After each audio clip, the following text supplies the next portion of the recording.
صلوات صلوات صلوات صلوات صلوات صلوات صلوات۔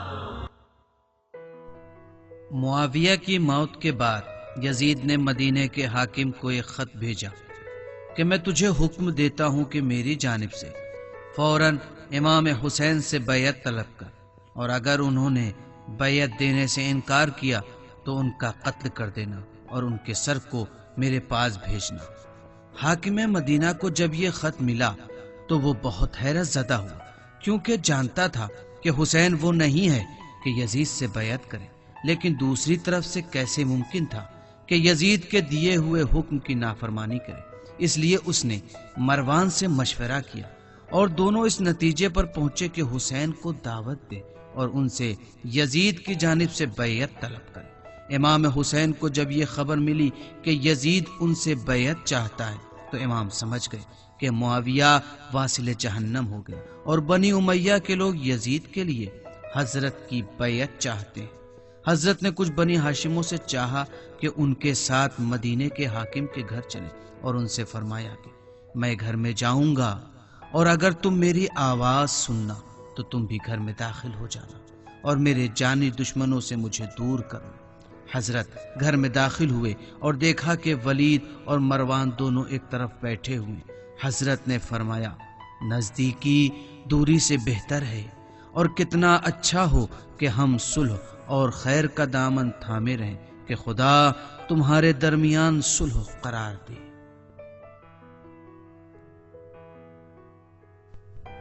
ابا عبداللہ الحسین، آج شام سے میرے چچا زاد بھائی کی موت کی خبر آئی ہے۔ امام حسین علیہ السلام نے فرمایا انا للہ و انا الیہ راجعون۔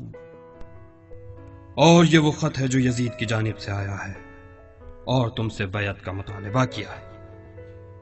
بہتر یہی ہے کہ اس حکم کی خلاف ورزی نہ کرو اور لوگوں میں اختلاف ایجاد نہ کرو۔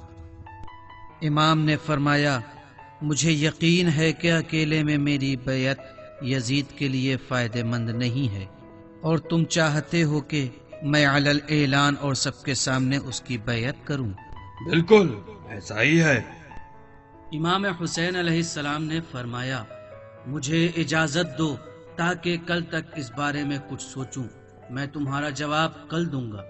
ولید نے کہا آج تو آپ کو جانے کی اجازت ہے، لیکن کل صبح سب کو اکٹھا کیجئے اور سب کے سامنے بیعت کیجئے۔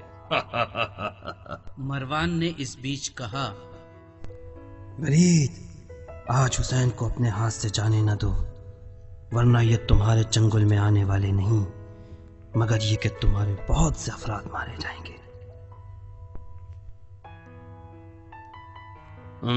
فرزند حکم، تو تمہارا کیا مشورہ ہے؟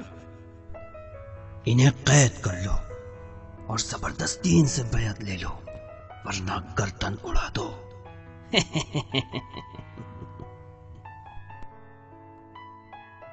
امام حسین علیہ السلام نے فرمایا اے پسر سعد، تم مجھے مارنا چاہتے ہو یا وہ؟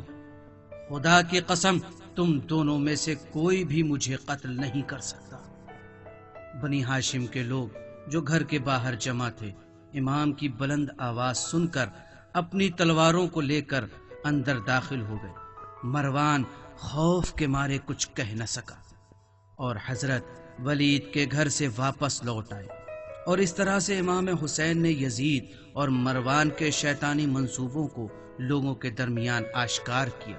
صلوات صلوات صلوات صلوات صلوات صلوات